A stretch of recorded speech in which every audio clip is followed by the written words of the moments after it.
I was staring at my phone, my heart pounding so loud it felt like it might burst out of my chest.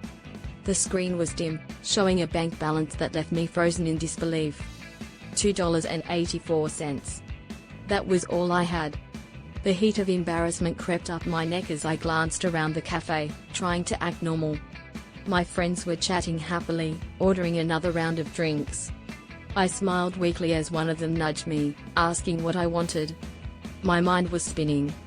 I hadn't even brought cash, just that stupid debit card tied to an account that was practically empty. The anxiety gripped me. I had been ignoring the mounting dread of my financial situation for months, telling myself that everything would be fine if I just made it through one more week. But now, I couldn't even afford a coffee. "Nothing for me," I said, forcing a smile as casually as I could manage. "I'm all set." The lie tasted bitter. As my friends laughed and ordered their lattes, I felt the walls of my life closing in. Every missed payment, every overdraft fee, every late notice from the bank felt like a punch to the gut, and I knew I had reached the breaking point. I had no idea what I was going to do, but I knew I couldn't keep living like this. The walk home was long and quiet, the brisk evening air doing little to calm my nerves. My stomach churned with the anxiety of it all. Rent was due in 5 days, and my next paycheck was still a week away. I had been borrowing from my future self for months, constantly telling myself that I'd catch up eventually. But I never did. Every time I'd get paid, it was already gone before I could even blink. I owed money to credit cards, student loans, friends I couldn't bring myself to face anymore, and now, apparently, I owed my bank too. It wasn't just the money, I felt like a failure. How had I let it get this bad? I was in my mid-20s, and while I hadn't expected to be rich, I also hadn't expected to be so trapped. Every day felt like a struggle to stay afloat, and no matter how hard I worked or how many hours I put in, it didn't seem to matter. I couldn't breathe. When I got home, I sat on my couch, the silence of the apartment almost unbearable. My laptop was on the coffee table, surrounded by unopened bills and statements I had been avoiding. I hesitated, knowing I needed to face it all. But just the thought of opening that laptop filled me with dread. Still, I forced myself to pick it up and open my banking app again. There it was, plain as day, $2.84. Rent due in 5 days, groceries for the week still unbought, and a mountain of debt looming overhead. I felt tears of frustration welling up in my eyes. I wiped them away angrily. Sitting here feeling sorry for myself wasn't going to fix anything. But then, staring at that number, something shifted. It was like I had hit the lowest point and, in that moment, I realized I couldn't keep living like this. No one was going to swoop in and save me. I had to figure it out myself. I clicked over to my calendar, scrolling through the next couple of months. Payday was coming up, but I knew it wasn't enough to catch up on everything I owed. Still, I had to start somewhere. That's when it hit me. I remembered something my older brother had told me years ago. We hadn't talked in months. He lived on the other side of the country, and our lives had drifted apart, but when we were younger, he used to tell me about how he saved money. Every time he got paid, he'd put a little aside before doing anything else. He called it paying himself first. I had always brushed it off. I figured he was just being too cautious, too careful. But now, staring at the wreckage of my finances, I wondered if maybe he was onto something. I opened my banking app again, this time heading for the transfers section. My hands shook as I set up an automatic transfer. It wasn't much, just $10. $10 from every paycheck, straight into a separate savings account before I could touch it. It felt laughable. $10 wouldn't even cover the interest on my credit card. But for the first time in months, it felt like I was taking a small step in the right direction. It was something. The first week after setting up that transfer felt like a test of willpower. Every day, I checked my bank account obsessively, watching the number hover just above zero. I had always been the type of person who spent money as soon as I had it.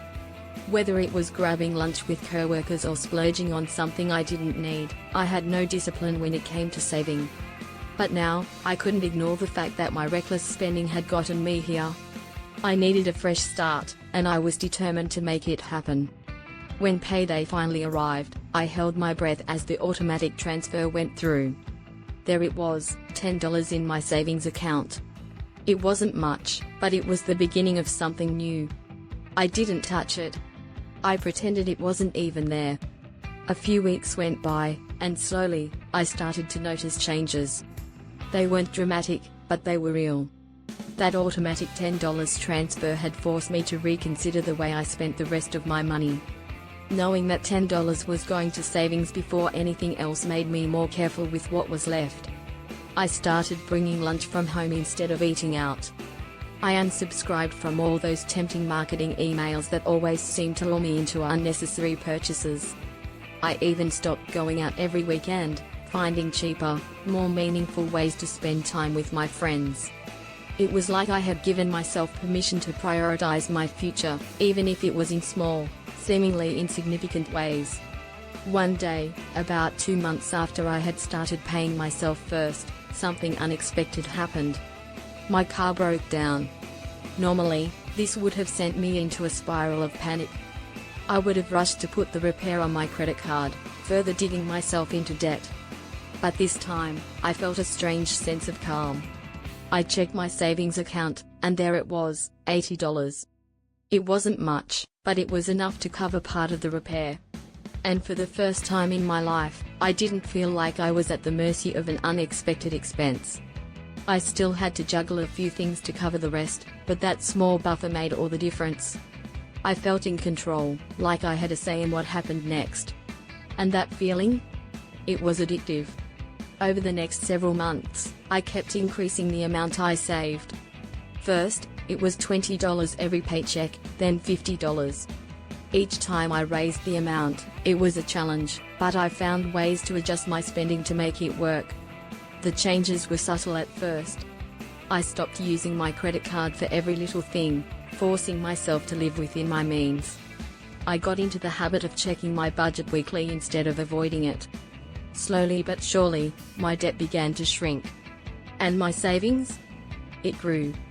There were still bumps along the way, unexpected medical bills, a surprise tax payment, but each time, I handled it with more confidence.